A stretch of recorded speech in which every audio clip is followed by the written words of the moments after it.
بسم اللہ الرحمن الرحیم۔ اللہ تعالیٰ نے قرآن پاک میں ارشاد فرمایا، یا ایھا الذین آمنوا اتقوا اللہ، فرمایا اے ایمان والو اللہ سے ڈرو۔ اللہ سے ڈرنے کے بعد پھر کیا کرو؟ وابتغوا الیہ الوسیلہ، پھر اللہ تعالیٰ کی بارگاہ میں وسیلہ تلاش کرو، اللہ کی بارگاہ میں وسیلہ پیش کرو۔ تو عزیز سامعین کرام، اللہ تعالیٰ اس آیت کریمہ میں فرما رہا ہے کہ جب تم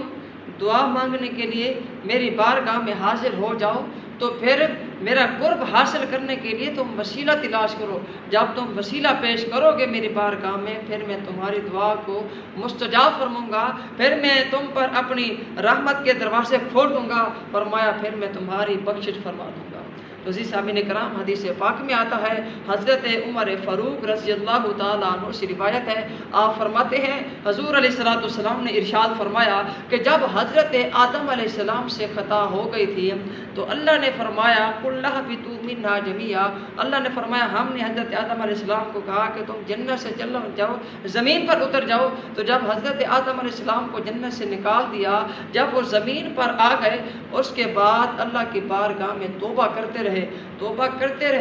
اللہ تعالیٰ کی بارگاہ میں بخشش کی دعا کرتے رہے، لیکن اللہ تعالیٰ نے آپ کی دعا کو قبول نہیں فرمایا، اللہ نے آپ کی توبہ کو قبول نہیں فرمایا۔ روایات میں آتا ہے کہ ایک روایت میں آتا ہے کہ 200 سال، دوسری روایت میں آتا ہے کہ 300 سال آپ روتے رہے۔ مختلف روایات ملتی ہیں کہ آپ اتنے سال روتے رہے، لیکن اللہ تعالیٰ نے آپ کی توبہ کو قبول نہیں فرمایا۔ لیکن ایک دن آپ کو خیال آیا، آپ نے اللہ تعالیٰ کی بارگاہ میں دعا کی، یا اللہ کہ تو مجھے حضرت محمد صلی اللہ تعالیٰ علیہ وسلم کے صدقے سے میری توبہ کو قبول فرما۔ اللہ نے فرمایا قال وکیف عرفت محمدا، فرمایا اے آدم تم نے اس میرے نبی حضرت محمد صلی اللہ تعالیٰ علیہ وسلم کو کس طرح پہچانا؟ عرض کی یا اللہ کہ جب تو نے مجھے اپنے دست قدرت سے پیدا کیا، جب تو نے مجھ میں روح پھونکی، جب میں نے آسمان کی طرف نظر اٹھائی تو دیکھا کہ اوپر کلمہ شریف لکھا ہوا تھا، لا الہ الا اللہ محمد رسول اللہ لکھا ہوا تھا، تو میں جان گیا جس ہستی کا نامی تیرے اسم گرامی کے ساتھ لکھا ہوا ہے وہ یقیناً تیری بارگاہ میں عام نہیں بلکہ خاص ہے۔ اللہ تعالیٰ نے فرمایا قال صدقت، فرمایا اے آدم تو نے سچ کہا۔ تو آگے اللہ تعالیٰ نے ارشاد فرمایا، حدیث قدسی ہے، حضور علیہ السلام نے ارشاد فرمایا کہ اللہ تعالیٰ نے فرمایا لولاک محمد لما خلقتک، فرمایا اے آدم اگر میں اپنے اس نبی حضرت محمد صلی اللہ تعالیٰ علیہ وسلم کو پیدا نہ کرتا، اے آدم میں تجھے بھی پیدا نہ کرتا۔ فرمایا لولاک محمد لما اظہرت الربوبیہ، فرمایا اے آدم اگر میں اپنے نبی حضرت محمد صلی اللہ تعالیٰ علیہ وسلم کو پیدا نہ کرتا تو میں اپنے رب ہونے کو بھی ظاہر نہ کرتا۔ تو عزیز سامعین کرام، اگر یہ حضرت آدم علیہ السلام کی توبہ قبول ہوئی ہے، یہ اصل میں برکت تھی نور محمدی کی۔ حضرت ابراہیم علیہ السلام نمرود کی جلی ہوئی آگ سے بچے، یہ اصل میں برکت تھی نور محمدی کی۔ حضرت اسماعیل علیہ السلام تیز چھری سے بچے، یہ اصل میں برکت تھی نور محمدی کی۔ اور حضرت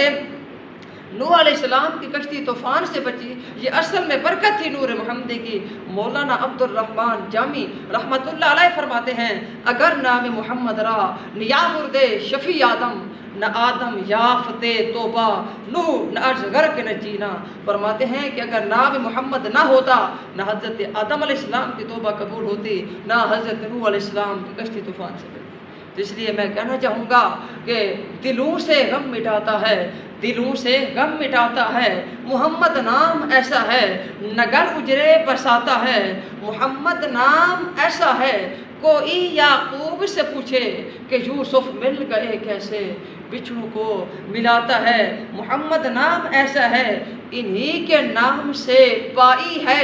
فقیروں نے شہنشاہی، خدا سے بھی ملاتا ہے محمد نام ایسا ہے۔ اللہ تعالیٰ نے قرآن پاک میں ارشاد فرمایا وَلَوْ أَنَّهُمْ إِذْ ظَلَمُوا أَنفُسَهُمْ، فرمایا اور اگر تم اپنی جانوں پر ظلم کر بیٹھو تو پھر کیا کرو، جاؤ کا، فرمایا پھر تم میرے نبی کی بارگاہ میں آؤ، فرمایا جب تم میرے نبی کی بارگاہ میں آؤ پھر تم کیا کرو، فاستغفروا، پھر تم اللہ تعالیٰ سے بخشش طلب کرو، بخشش طلب کرنے کے بعد پھر کیا کرو، واستغفر لهم الرسول، اور پھر تم حضور علیہ السلام کو اپنا سفارشی بناؤ۔ جب حضور علیہ السلام تمہاری سفارش کر دیں گے، فرمایا لوجد اللہ توابا رحیما، پھر تم ضرور ضرور اللہ تعالیٰ کو توبہ قبول کرنے والا اور مہربان اور رحیم پالو گے۔ عزیز سامعین کرام، اللہ تعالیٰ نے اس آیت کریمہ میں فرما دیا ہے کہ جب تم کوئی گناہ کر بیٹھو تو پھر تم میرے نبی پر آؤ، پھر تم میرے نبی کے در پر آؤ۔ جب تم میرے نبی کے در پر آؤ گے، جب